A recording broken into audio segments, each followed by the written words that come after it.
Okay. So now it is live streamed on the Facebook also. Our FISI is Facebook. And Okay. now we are recording it. Okay. Dhamle ji, आप कह रहे थे ना recording के लिए, so we are starting. Yeah. Oh, yeah. You make me happy. Yeah. Okay. Now go ahead now. It's started the process. Okay. Okay. So I welcome everybody. Today our main coordinator Vivek ji is busy in something else, so I am replacing him. And in the series of lectures which we have been conducting for last 2.5 years, we have very important topic today and very important eminent speaker. The topic is, one second, evolution of Hindutva from Dayanand Saraswati to Mohan Bhagwat. And our eminent speaker is respected Shri Sridhar Dhamle ji. So I will request Bhishma ji, who is our international president of FISI, to say some opening words and then introduce our speaker today. Bhishma ji. Okay. Namaskar, everybody. And I think Damlaji needs no introduction. He's all over us, all over the country, in the world. His contribution to the system is well researched, well recorded, well documented, and he is continuous in this flow of informing all of us as to what is right and where it went wrong. So we are educated every day. I might give some time to reading some of the things here and there, though I don't read all the time. And the other day, I think somebody called me and said, "Did you know what Mohanji said?" I said, "I don't know." It was surprising that it did pass because I didn't read him at that time. Then I went on to see his thing. But what I'm trying to say, I always read. I can tell you that when Damlaji writes something. Because whenever he writes something, whenever he presents something, it is well researched, well documented, and there's meaning in it. And we may or may not agree with everything he says, but it has a very substantial element in everything. So therefore, I requested him. I said, "Look, why don't you just come here and talk to us directly? You are always participant with us and talking about issues here and there. But if you take the whole stage and give the total picture to all of us, as all of us means amongst us, our group, other people too, it would be nice." I think what I'm trying to say is that though I hate to say what I'm saying at this time, some people will be offended, though he has no title with him as such. And there are a lot of people with title running around and talking about things which they should not talk. But here is a person who has done all this work for a long time, since I know him for a long time, without any reward, without any kind of position, anything else, because he is a real swimsuit. So I will now request Sridharji to start the topic. Thank you. Namaste to everybody. Being an associate with the Friends of India Society International since 1977, and being a researcher, I would like to talk about this evolution of Hindutva, because nowadays Hindutva is made a controversial subject. Unfortunately, 90% of books or articles written on Hindutva by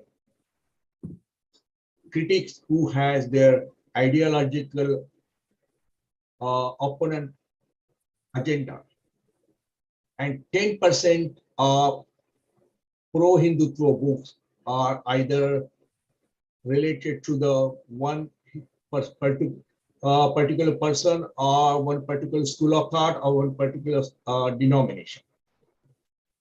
And being a researcher about the Hindutva, because we, as far as just to, not for boasting, but just to let you know, I've been studying Hindutva movement since my college day, and being come into contact with my co-author, Dr. Walter Anderson, who was doing PhD on Jansang. And for Jansanga, you need to understand Hindutva, and so he met me in Bombay Political Science Conference, and we talked with each other. And he asked me to help him in his PhD, and we interviewed 200 people. We are lucky enough to Gurukul Guruji invited us, gave us 4 days interview. And another thing is that I'm the most luckiest person among all these today's attendants, that Veer Savarkar gave me 1 hour meeting and he talked with me freely and frankly.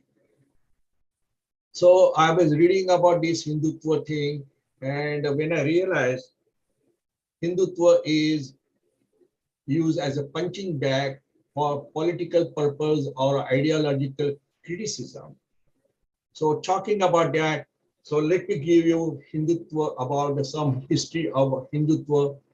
And the reason I selected Dayananda, because even though Dayananda did not like the word Hindu, because he considered Hindu word as a Persian word which connote Hindu as a liar, cheater, but he was not aware that Hindu word was used as the geographical description in Zed Avesta.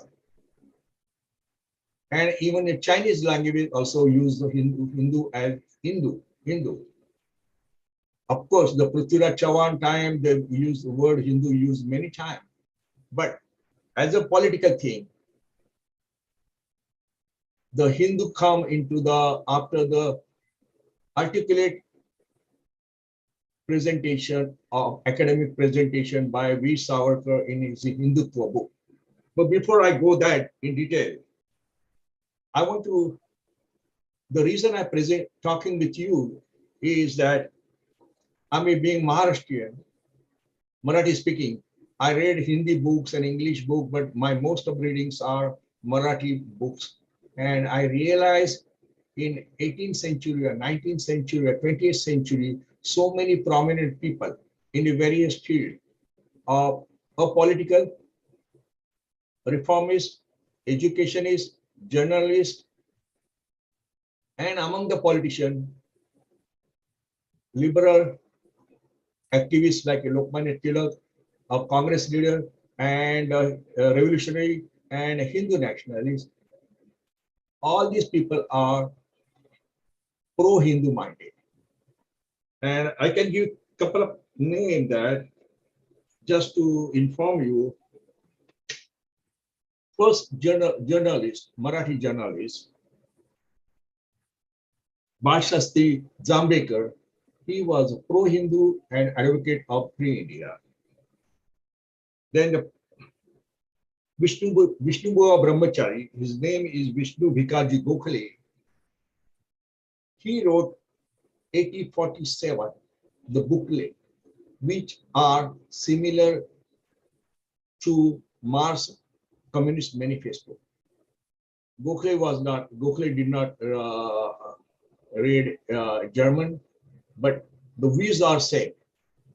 Even the Lokahitwadi, who was social reformist, he's in 100 letters, he talked about the reform and organizing Hindu. Mahatma Jyotiba Phule, like Ambedkar, he was very strong critic of the part in the Hindu society and the Vedas and Puranas, but they also concerned for Hindu welfare. Rajan Shastri Bhagwat, the names of, the reason I'm quoting these names, Rajan Shastri Bhagwat, or Justice M.G. Ranade, founder of the Congress, Justice Telang, High Court Judge, then the Ganesh Vasudev Joshi, who was so activist that he was known as Sarvajanik Kaka, means like he was the general secretary who boldly took the to defend Vasudev Phadke. And so his wife, his wife Saraswati Joshi, and his colleague Sadashiv Gawande's wife Saraswati Gawande organized Stri Vicharavanta Samstha and organized the woman gathering, what we in Maharashtra call Haldi Kumku. I don't know Hindi word for that. Invite the woman and put the tilak and halad and give the gift. But and interesting, in 1873, and 5,000 women attended that function. The Devdar, another gentleman, Devdar, he himself called as a Hindu missionary. Shah Maharaj of Kolhapur and Sayajirao Gaikwad, they both were proudly proclaimed themselves as the Arya Samaji. Maura Shinde, who started Earn and Learn education system, were pro-Hindu. The reason I'm giving this all these names that I'm familiar with Maharashtra. What my real concern is, and my request, one of the purpose of that, to create an interest among the different people like a Bengali, Punjabi, Hindi, Tamil, Telugu. They should do some kind of the research and find out the pro-Hindu activists in their language and in their states. And that's why one of the things. The first, just as mentioned that Swami Dayananda used the word Arya because he did not like the word Hindu. But Swami Dayananda was one of the father of modern India. He fought for the casteless Hindu society. He organized a women education. He organized. He encouraged. Most important, his contribution were to the debate with the Christian missionary and the Muslim Maulavis, as well as his greatest contribution was Shuddhi and cow Goraksha. But first time the word Hindu nation was used by Swami Vivekananda, and Vivekananda advocate Advaita-based spiritual philosophy for organizing Hindu society and do the service. But first time Hindutva word was coined in 1892 by Chandranath Basu, Bengali writer and author. He coined the word Hindutva as a Hindu nation, and he presented Hindutva as a cultural and historical phenomenon. Vivekananda used Hindu nation. But after this, I come to know there are 32, biggest question was who is a Hindu? And there are 32 definitions about who is Hindu, from those who believe in Vedas, or those who believe in the cow, worship as a cow, or those who believe particular deity considered as a Hindu. Among that thing, the Veer Savarkar in 1923 wrote a book called Hindutva as a essence of Hindutva. And he presented Hindutva as a historic cultural nationalism, because that time there was the emergence of pan-Islamic movement with the help from the Khilafat movement. And they were just like Sir Sayyid Ahmad in 1888, he declared himself, Hindus and Muslims are two different states. They cannot live together. So on this background happened, and the Indian National Congress under the leadership of Mahatma Gandhi, for the sake of achieving the Swarajya, they compromised with the Khilafat movement.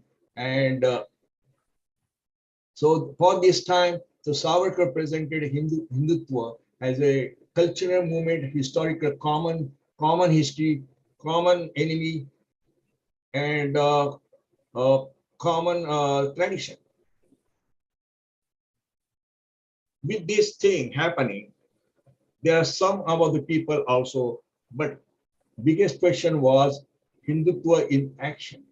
Because at the same time, there's so many people, different state, also wanted, like if you go to Rabindranath Tagore literature, what he advocated of humanist, but humanism based upon Hindu ethos. The major question was how to implement into the action. And one of the great contribution from that area was Arya Samaj. Arya Samaj tried to organize the Hindu society, and Arya Samaj, a lot of people may not aware, in 1900, Arya Samaj sent a missionary in abroad, like Africa, Caribbean country, Fiji Island, Indonesia. But being Arya Samaj condemned Murti Puja, as well as the Puranas, and criticize the common belief system, majority of Hindu society remain aloof from the Arya Samaj. Just like Raja Rammohn Rai and M.G. They established Brahmo Samaj, or Devendranath Thakur established Brahmo Samaj, or M.G. Ranade Bhandakar transferred into the Pratana Samaj in Bombay Presidency. Same thing with them. Majority of people not with them. So how to do with that? So this thing, unknown doctor from Nagpur, Keshav Baliram Hedgewar, who took the cause to organize the Hindu society. And many times Dr. Hedgewar was asked, what is your definition of Hindu? What do you think about the Mahatma Gandhi of Savarkar? And he politely and diplomatically replied that I'm not an academic, I'm not a scholar, I'm doing my simple work of organizing the Hindu. But he believed if you want to organize the Hindu people, you have to work with the establishment or majority society. So if you criticize them, you will keep them separate. So what did he did in the Sangha Shaka, as most of you know, all of you know, that bring the young people from the childhood, give them sanskar of the oneness, and encourage them to organize to different states and on the basic of equality. So that cross above linguistic barrier, caste division, and sampradaya of pantha barrier.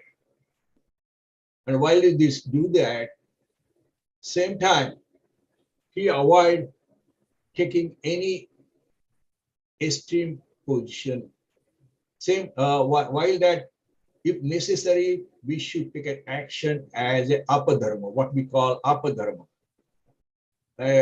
So this thing happening, I would like to give the example. When Sangha Shiksha Varga, that time called OTC, Official Training Camp, was organized outside of Nagpur, and near to Sangha Shiksha Varga there was a farm with the fruits and all the things. So owner of that farms was a Muslim guy, and he was afraid because young people are coming there, and young people mean they will steal my oranges, and they will destroy my trees, and they will destroy my farm, everything like that. So once he came, that in spite of 30 days of Sangha Shiksha Varga, OTC, not a single orange was taken. So he was surprised, and he gave the gift of baskets of orange to the Sangha. So Dr. Hedgewar say, we want to follow the Hindu system of live calmly and friendly. But same time, what he used to say in Hindi, हम किसी को डराते नहीं, किससे डरते भी नहीं. So on this basis, while working with that, when the Sangha is organized, this movement, Gandhiji visited Sangha Shakha, and when he saw the people are there, so Gandhiji asked question, how many people are their caste? So Dr. Hedigawa said, we do not count caste here, we consider all of them are Hindu. So the Gandhiji wanted to know, and Gandhiji asked, and every sense said, we are Hindu. When Gandhiji emphasized, then Gandhiji came to know people from all very area of the life, all caste and sub-caste people are in Sangha Shiksha Varga. And Gandhiji mentioned that thing in his 1947 visit to Delhi Shakha. And he said, what I appreciate that discipline, punctuality, the work, you do all kind of work, means like a defense, like a guard work, work in the kitchen, work in the bathroom cleaning or toilet cleaning, work in the every work. So you are in the one way of Brahman, Kshatriya, Vaishya, and Shudra. Mean pure Hindu. This thing happened in thing about this while, but because of that time,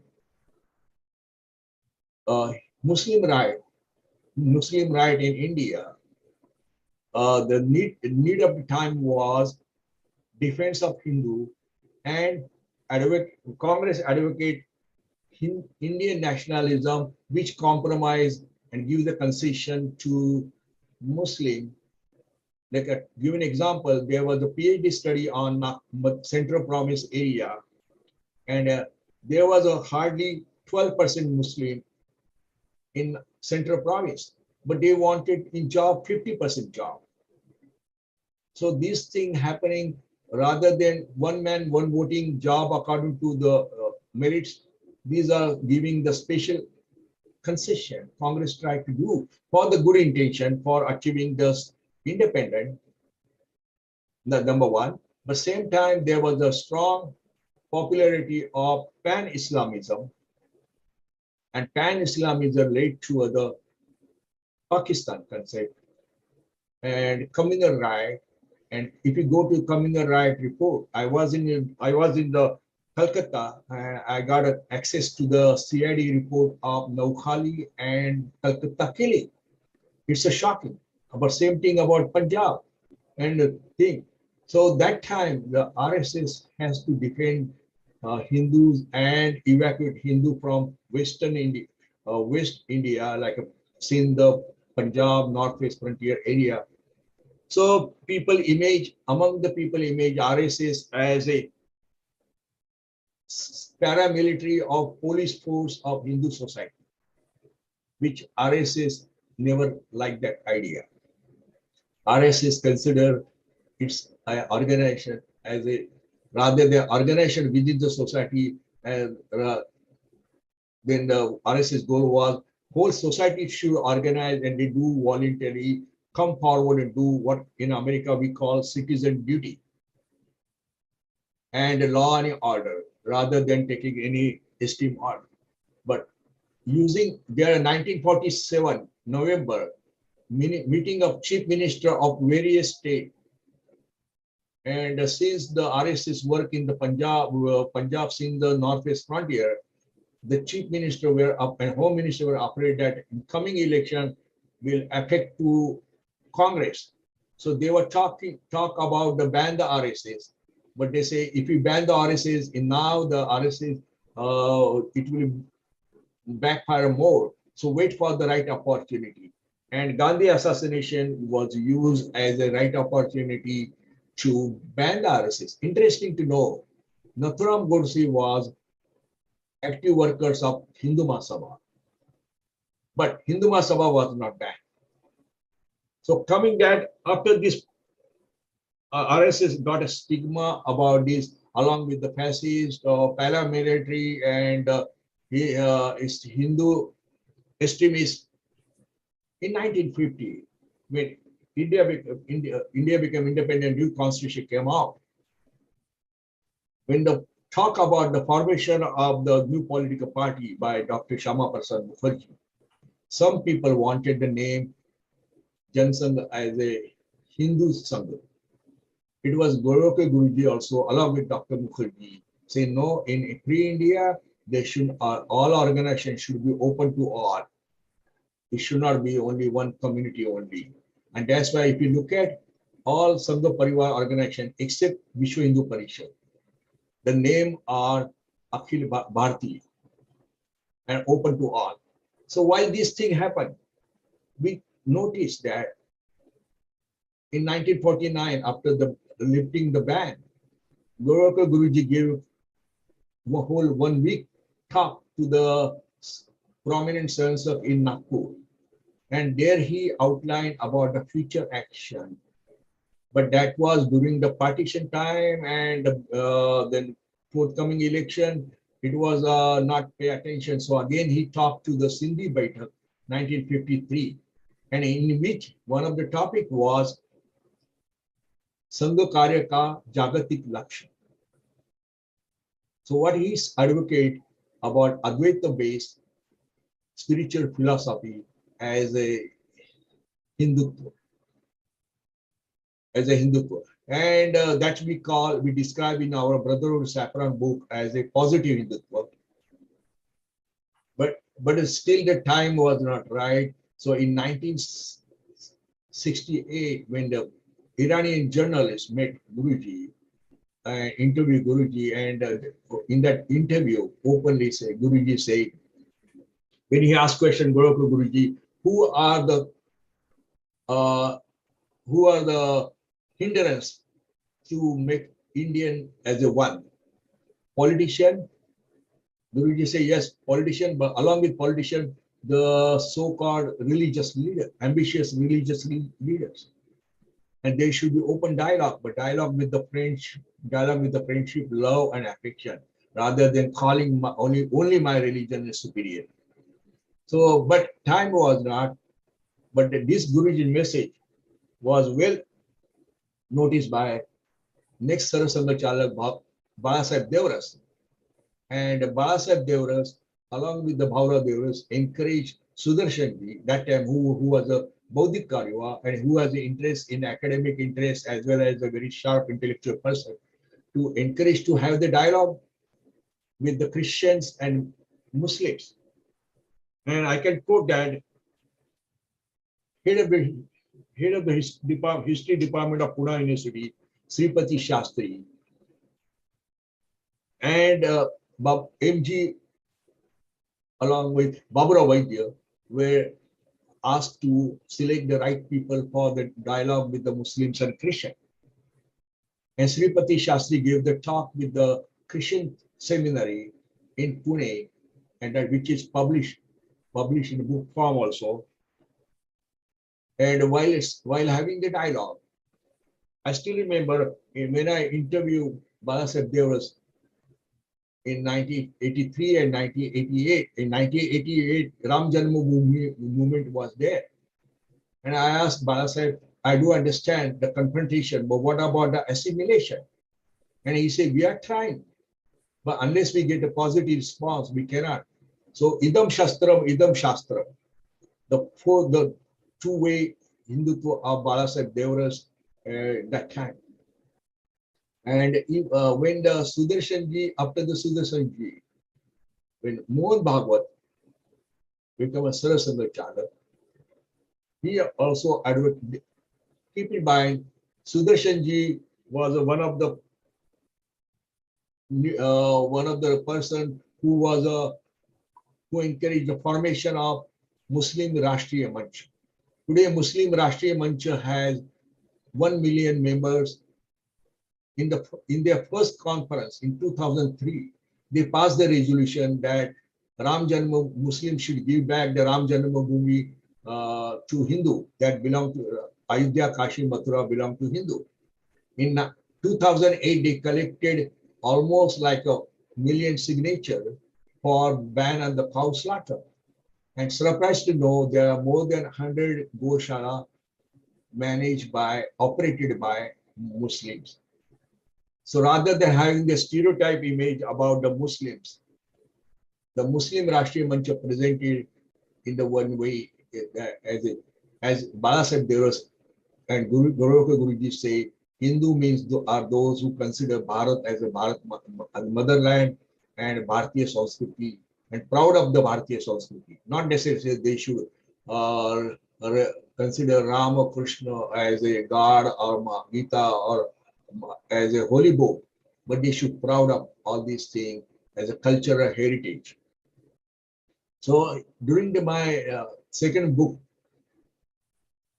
Messenger of Hindu Nationalism, How the RSS Reshaped India, I asked Indrish Kumar question about what about the Christian? You have been trying with dialogue with Christians since 1983. And he said, it is in pipeline, and I would like to happy to inform you, last year there was a Bharatiya Christian Sangha was formed and work going on this. So on these Baroque Guruji's and Balasaheb talk about Hindu, new definition of Hindu about those who consider, it's a geographical, those who consider Bharat as a motherland and a Bharatiya culture as their own, are proud of them, they are Hindu. So with this definition, Mohan Bhagwat 3 years before, at the 3 days, you can call discourses and question answer, that time he stated, he added one more factor about new discovery of common DNA of Hindus in India. A common DNA of all Indians in India. And that he added to the Hindutva. And with that change, they realized one thing, if the Bharat, for the sake of the geographical unity of Bharat, when there are more than, I don't know exactly how many, 10, 12, 15% Muslims and Christian, Christian generally they say claim to be more than 4%, but there are so many Christians who do not, for the sake of the OBC or scheduled caste, scheduled tribe benefit, they hide their Christian being Christian. So on this background, you cannot have antagonism with them. So they want that Hindutva as a factor, and that's why 2 days back, Mohanji Bhagwat say about that because when the Ram Janmabhoomi movement was there, I asked question to Morapanta Pingle, who was a man behind the Ram Janmabhoomi movement. I say, why Ram Janmabhoomi movement? That time they were asking the birth certificate of Ram and a historical document about Rama. And when I say about the Ayodhya and about the Kashi and Mathura, Aurangzeb fatwa is there.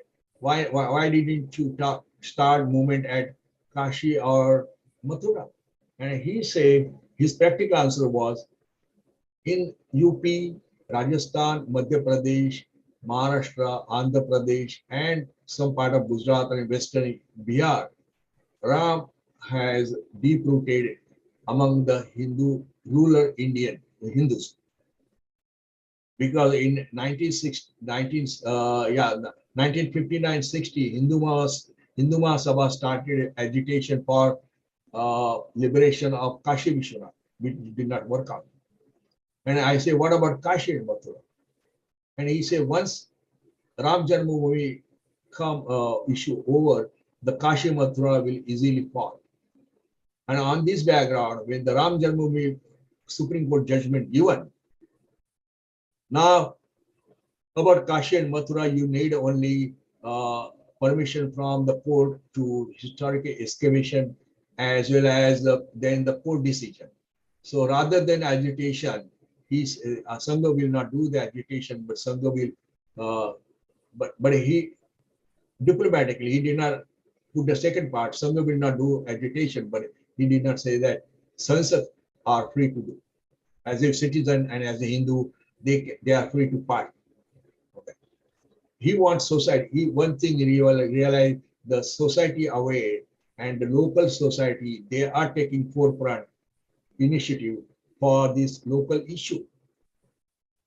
So that's why he say we should not go for find out Shivalinga in every masjid, because there are so many over enthusiastic extremists for local people, for their personal ambition, for their personal publicity goal. They wanted to make us about the issue. Of course, there are 3,000 temple made into the mosque, but for the stability of integrity, for the stability and peace in India, we need time for development as well as the military might. And we should not forget most important thing, that when there are 53 countries are Muslim country and the Middle East has the oil, we cannot afford to have the confrontation with that. That's why he say, rather than taking the stand like that, agitation or which indirectly transfer with what I am afraid that can be transferred India into the new Israel. That's why the Hindutva, the development of Hindutva, which number one, as nationalism, number two, as a cultural unity factor, number three, as the bring the all caste and subcaste, which has a conflicting interests with each other, to bring into the one uniform organized society. Fourth, seva. Fifth, development. Sixth, most important thing, military might. And that is a Hindutva in the Bharat. But same time, whether Vishnu Guru Brahmachari or Dayananda or Vivekananda or Savarkar, all these are advocate for the best Vedic principle of world is a one world is a family, Vasudeva Kutumbakam. And most of the Western concept is world is a market. On this diagram, world is a family. Just like in family, we take care of the senior citizen, senior person, the sick person, handicapped person, a child. Same thing in the world. We should take care of the underdeveloped country or extend a helping hand to the needy people. And that is a Hindutva, as a spiritual Hindutva. One thing I feel consider that one of the basic principle of Hindutva is all of us we have one common factor, and that is heart. Once my heart stops while I'm talking, my heart stops, collapse, end of the life. But heart is such a common factor which overcome nations, religions, skin color, linguistic differences.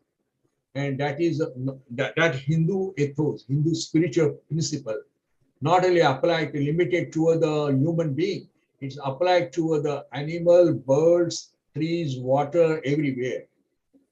So one of the unique thing of a Hindutva is we think from individual person with sanskar to the Brahmanda. So that is the Hindutva, and that is I'm just giving the short and sweet history of Hindutva. If you have any more question, I will appreciate. But my concern is that, again, just like I'm aware about the contribution of Marathi people in Hindutva, same thing we need to find out the Urdu in the Urdu language, because that was the language of Punjabi, that Punjab and Northeast frontier area that time, or Hindi, or Bengali, or Tamil, or Telugu, Kannada, all different, Assami, all different language. We should find out the such kind of people who advocate the pro-Hindu and pro-Hindutva approach and attitude and in action. That was my main purpose to present Hindutva, evolution of Hindutva. Dhanyavad. Thank you, Dhamleji, and for an excellent description and explanation about the history and the definition of Hindutva. Very, very thought-provoking. So now we are opening the whole thing for question and answer. So anybody who has a question to Dhamleji about today's topic or whatever he spoke, we can start. Let me say something, Damlaji? Yes, go ahead. With your permission, I will say something right now. I listened to the statement of the Sarasanga Chalak very carefully, word by word. As a lawyer, I've been a lawyer. As a judge, I've been a judge. As a politician, everything else. I can say without doubt that every word he has said is so well done. It's unbelievable. Nothing is behind the scenes. He stated what I think RSS stands for.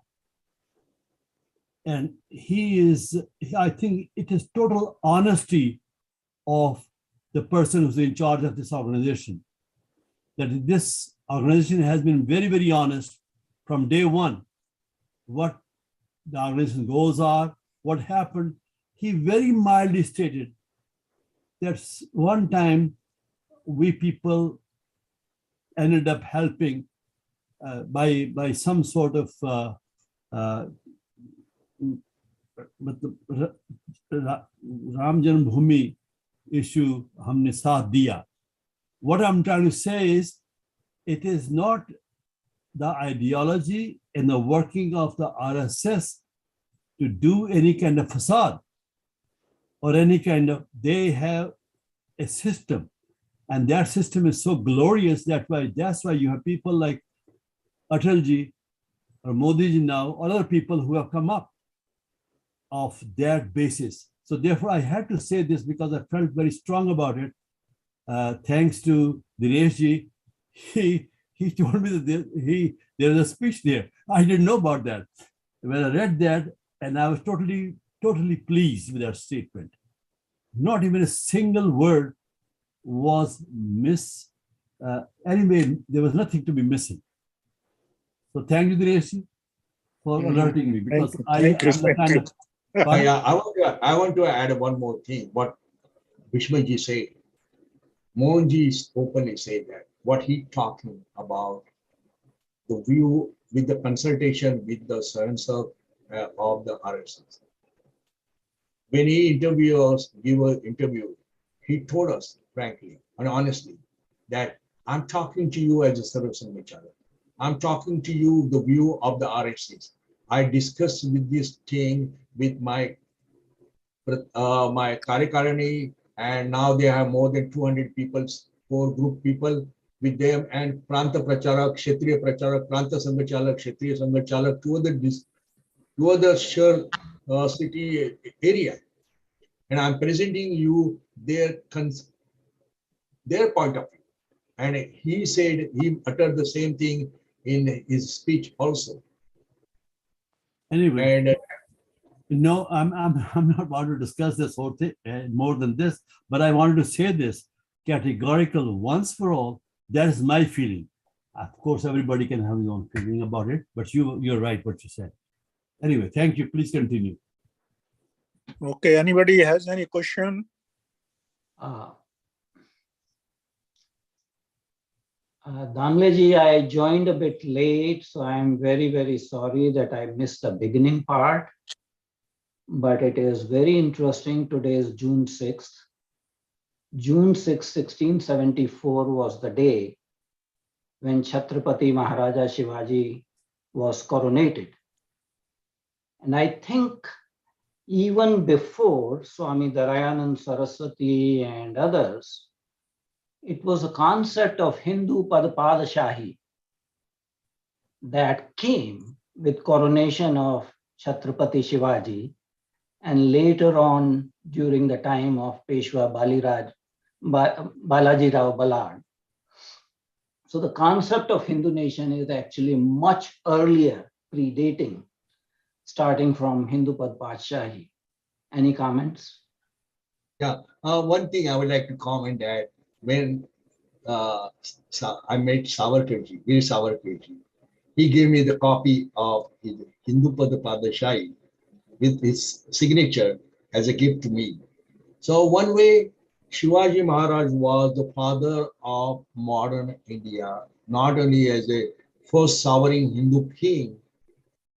The British record of Surat say when he is a record a letter to the London mentioned that when I asked his general what was the goal of his king, and general say his king means Shivaji wanted to free Ayodhya, Kashi, Mathura.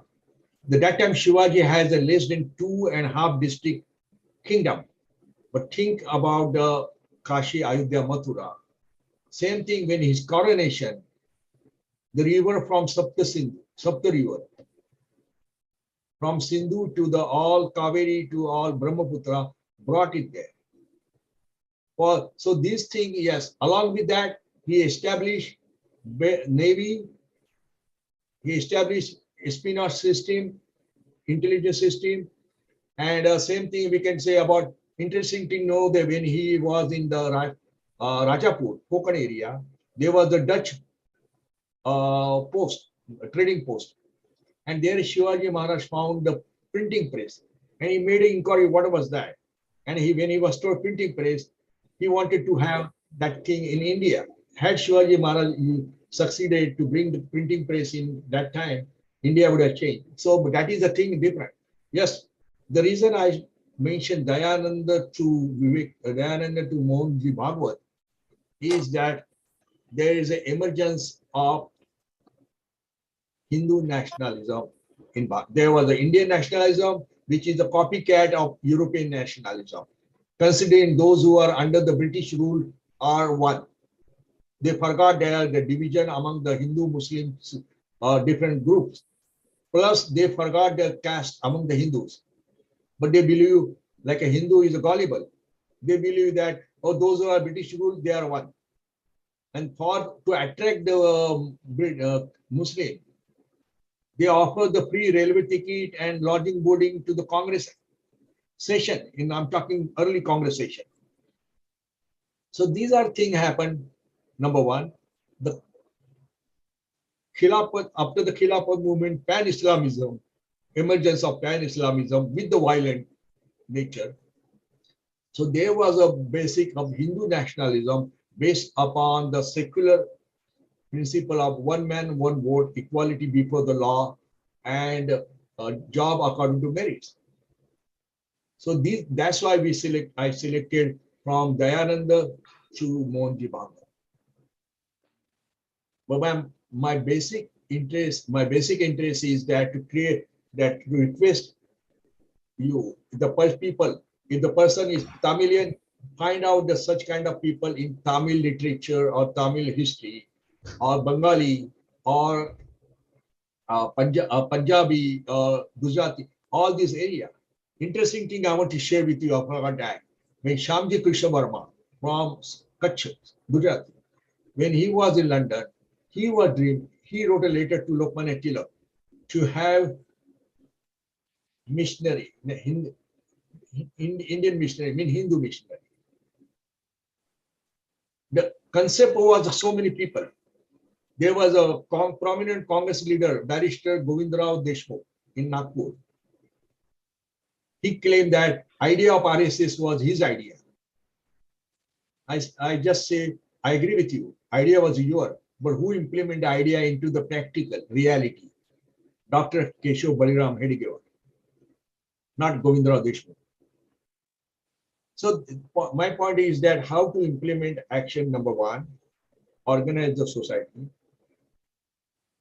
Still, in Kerala, there are 5,000 RSS, 5,000 Shakha in Kerala. Highest number of pracharak coming out of Kerala.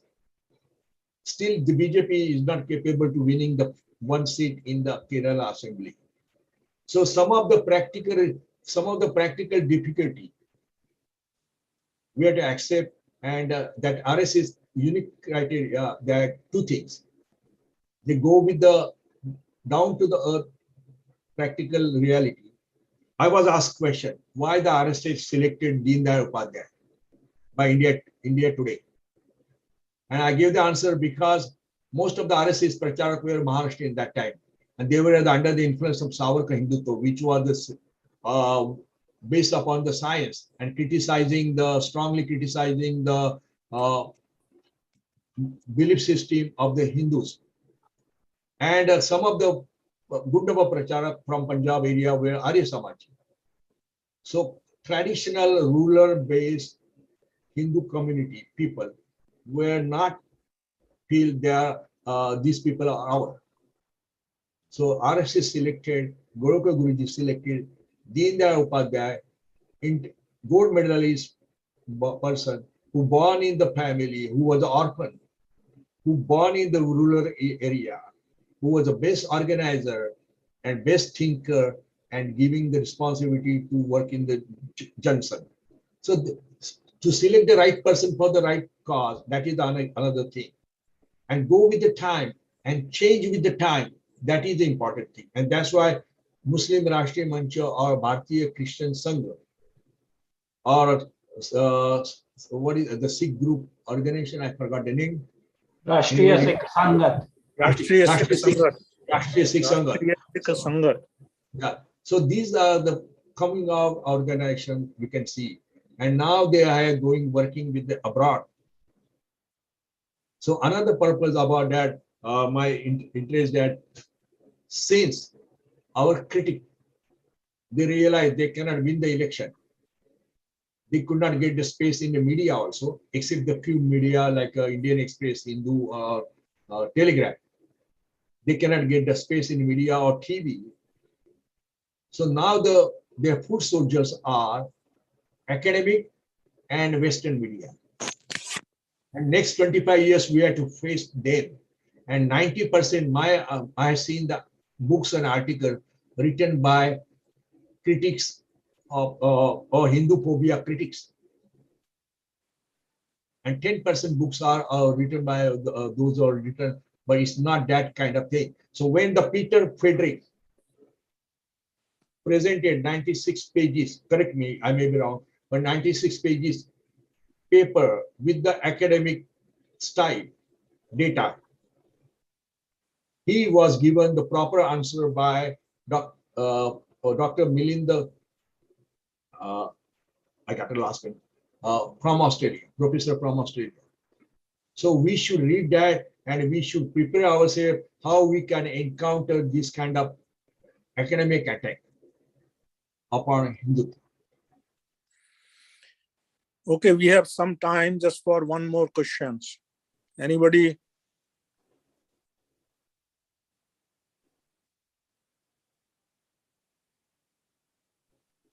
If there's no question, let me say something. That I'm very pleased with what kind of program we have today. And I think we will have more such programs in the future. Okay? Some programs only for the sake of presentations of scholarship or presentation of something else, they're okay. But we have lived through something in our childhood to today. So I think 1 or 2 days we will spend that kind of program also, where we sit down and talk about our experiences, our expressions about what we learned, and also maybe our expression of what is going on wrong or right in the whole process. So I think it will be, you know what I'm trying to say, it will be good for some of us to get together on some time, like we used to call it BATIC or some sort of system, so we can talk about these things. It will be great. But I think we'll continue our process. We have very good speakers coming up, and we'll let you know as the time goes on. And then we'll, in between, present people like Sridharji. Sridharji is part of us anyway. And Nitin is always busy doing wonderful things for all of us. So let us keep doing these things, and let me know, let Vivek know who could not be together with us about any other thing you have in mind in terms of our programs. And I think that should be good enough. Thank you very much for coming. And whoever has come for the first time, I see Girishji is here. He didn't speak a word. Girishji, what happened? You should try to speak sometimes. Where's Grishi? Did you listen to me, Grishi? I think he is muted. I talked to No, you. it's okay. Can I unmute him some other? I need to work with him. Girishi. Okay. I don't know. I can't Like read it. Dinesh Naraj. Anyway, I approached him through his son-in-law. Therefore, I'm saying, I said, where is he? Your father-in-law. No, he's So he muted. told me, Girish ji unmute करिए Huh? अपनों को. Hello, Okay. Bhishma ji. Girishi, I have to talk to your son-in-law for you. I Okay. said, where is your father-in-law? So be sure that be care and prepare yourself next time, okay? All right. Damle Okay. ji, we have been talking through email, but first time I got opportunity to see you, Damle ji. Namaste. Namaste. Okay, time is up. All right. Okay ji, Thank thank you. We started on time and we are ending on time. सबको good night and we'll see you again in 2-3 Thank you, weeks. Dinesh ji. You are great as always. Okay? Always. Thank you.